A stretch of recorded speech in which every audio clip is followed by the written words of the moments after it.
Yeah, we've got this fantastic, really comprehensive guide here from an English fluency teacher. And it's not just theory, it's packed with like actual exercises, common phrases, some really powerful ideas. It feels less like a textbook, more like a, distilled immersion class you can hold in your hand. Exactly. So our mission for this deep dive. Let's unpack one specific technique the guide really champions. It sounds simple, but it seems incredibly powerful. Shadowing. Right. We want to get into its core principles, understand why it works so well, on a deeper level. And pull out those concrete steps, those mindset shifts you can start using, like today, to boost your confidence and really find that natural flow. Okay, let's get into it then. Shadowing. What is it exactly? I mean, on the surface, it seems pretty straightforward. Yeah, you hear a sentence spoken slowly, Right. clearly, and then you pause and repeat it out loud, mirroring the speaker. But, and this is key from our source, it's stressed that this isn't just repeating words back. It's not about memorization alone. It's more strategic than that. That really jumped out at me too. Yeah. The guide makes this critical point. Yes. The goal isn't just parroting, it's about copying the flow of a native speaker. Right. It's training your voice, your rhythm, and your confidence. That feels like a much bigger deal than just, repeating stuff. It is a big leap. And the guide argues it's so effective because it kind of bypasses that whole mental translation thing. How so? Well, when you shadow, the idea is you're creating real habits. And that's not just motivational talk. It's tapping into, like, motor learning. Like a musician practicing scales or an athlete drilling movements. Exactly. You're building that muscle memory, but for your mouth, your vocal cords. Pronunciation, rhythm, they start to become automatic. Okay, so that's how you begin to actually think in English Hmm. and speak without translating. Precisely. It helps bridge that gap. It's not just about knowing grammar rules. It's about making the physical act of speaking feel natural. So when the guide talks about training voice, rhythm, and confidence, what's happening technically? How does shadowing actually help you sound natural? Good question. When you shadow, you're actively internalizing the stress patterns, the intonation, basically, the music of English. The ups and downs, the emphasis. Exactly. A lot of learners get stuck on individual words, right? But real speech is fluid. Certain words get stressed, the pitch changes. Shadowing forces you, in a good way, to mimic that native tune. So you're reprogramming your ear and your speech at the same time. You got it. Building those neural pathways for connected, natural-sounding speech, not just isolated words. That makes a lot of sense. And the time commitment needed for this, I was surprised. Right. The guide really makes a point that even 5 minutes of shadowing can make a big difference. 5 minutes. Yeah. The key isn't long hours, it's consistency. It's that listen, repeat, practice out loud every single day. It's about showing up for yourself, letting your voice get stronger bit by bit, sentence by sentence, without getting bogged down and stressing over perfect grammar right away. And to make those short sessions really count, the source material is brilliant because it gives you loads of practical sentences, stuff you can slot right into your daily life. Which turns those everyday moments into practice time. Exactly. I love this part. Like, imagine starting your day, and you actually shadow your own routine. You could say, I usually wake up around 6:30. Or add a little variation. Sometimes I wake up later if I went to bed late. Right, or those first few moments. Yeah. When I open my eyes, I take a deep breath and stretch. And then I stay in bed for a few seconds and think about my day. It makes the language instantly relevant. Totally.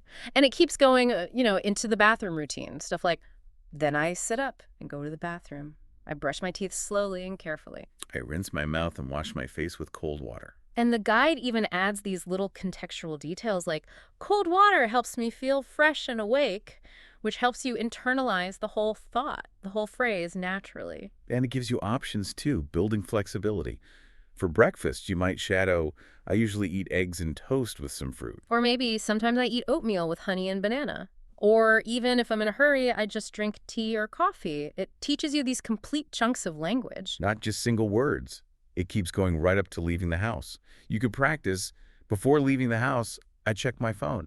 I look at the time and read any new messages. I check my calendar to see my plan for the day. It's like you're narrating your own actions. Building fluency for things you actually do. Yep. Then getting ready, I pack my bag with my notebook and my water bottle. Then I put on my shoes and go out the door. Or your commute. If I go to work or school, I take the bus or walk. There's so many of these common phrases in the guide. You could almost script your whole day. Turning your daily life into your own personal language lab. Yeah. And the practice doesn't stop there. It extends into the work or study day. Right. You can shadow greetings like, I greet people politely when I arrive. Or how you start your tasks. I check my emails and reply to the urgent ones. Then I write a short to-do list. I focus on my most important task first. This shows how shadowing works for more complex sentences too, not just simple ones, things that reflect real tasks. It really drives home that learning isn't just for textbooks. You can even practice taking a break. Yeah, around 3:30, I take a break with tea and a small snack. I eat fruit or a biscuit and give my eyes a rest. And I found it interesting how it advises weaving in dedicated English study, even just for a bit. Exactly. It suggests if I have time, I study English for 15 minutes, I read short articles or watch English videos. So it normalizes fitting practice into your day's rhythm. You don't need huge, daunting blocks of time. Precisely. Small, consistent effort. Okay, so beyond the daily routines, this deep dive also gave us this great toolkit of essential phrases for, just everyday conversations. Yeah, like shopping, things you actually say. I need to buy something at the store. Or, do you have this in a different size? Really practical stuff. Or those quick questions, how much does this cost? Can I pay by card? I would like a paper bag, please. And the guy points out it's not just about memorizing these specific sentences. It's about getting the natural flow of these kinds of common questions down pat. So they just roll off the tongue when you need them. Hopefully. And then there's eating out, restaurants, cafes. Right. Imagine confidently saying, "Can I see the menu, please?" Or, I will have a cup of coffee. Maybe adding, could I get it without sugar? These are phrases you will use. Shadowing them makes them feel less foreign, more automatic. And then there's all the general social stuff. Greetings like, how are you doing today? Or, it's nice to see you again. Small talk, too. The weather's really nice today. Or sharing a bit about your day. I had a busy morning. Common questions like, do you come here often? Ending conversations, let's stay in touch. The guide really builds this conversational toolkit. Even the logistical things are covered.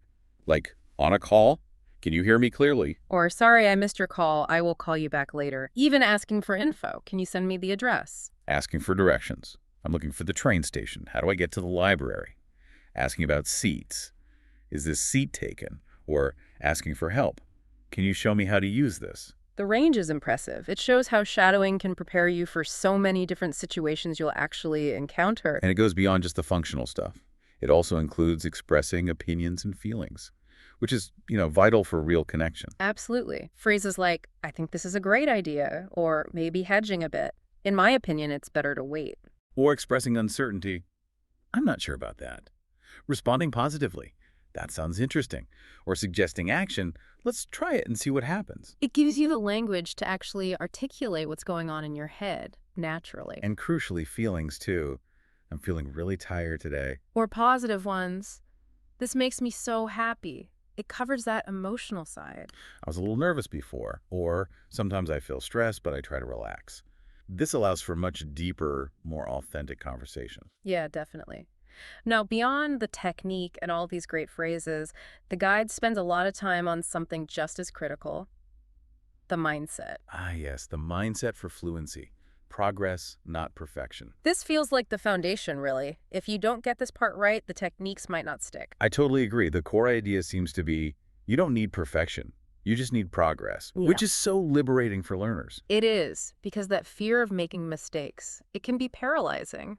Right, and the guide says it directly. Forget about stress, fear, or grammar rules for a moment. Just speak. It's like giving yourself permission. And it's not saying ignore mistakes forever. It's about shifting focus during practice. Prioritize the sound, the flow, over getting every single grammar point right in that moment. So you free up your brain to absorb the patterns. Exactly. Instead of getting tangled up in rules, which actually slows you down in real speech, it keeps coming back to practice makes progress. And I love this one. Mistakes guide me toward progress. Reframing errors as learning opportunities. That's powerful. And the emphasis on consistency. Small daily improvements lead to big success. It's about trusting the process. Believing that every day brings new learning opportunities. Yeah. And my efforts today will make my English fluent tomorrow. That turns this huge goal, fluency, into something manageable. daily steps. Very motivating. And building confidence is woven throughout this section. The guide uses these almost like affirmations. I feel more confident when I speak out loud. Confidence makes speaking feel effortless. It links the action to the feeling. And reinforces the payoff. Speaking English gets easier with practice, and my pronunciation gets better every time I try. It connects shadowing directly to sounding natural. Every sentence I repeat helps me sound more natural. Daily speaking practice helps me sound natural. It acknowledges the effort involved. Speaking smoothly takes patience and effort, but keeps the focus positive.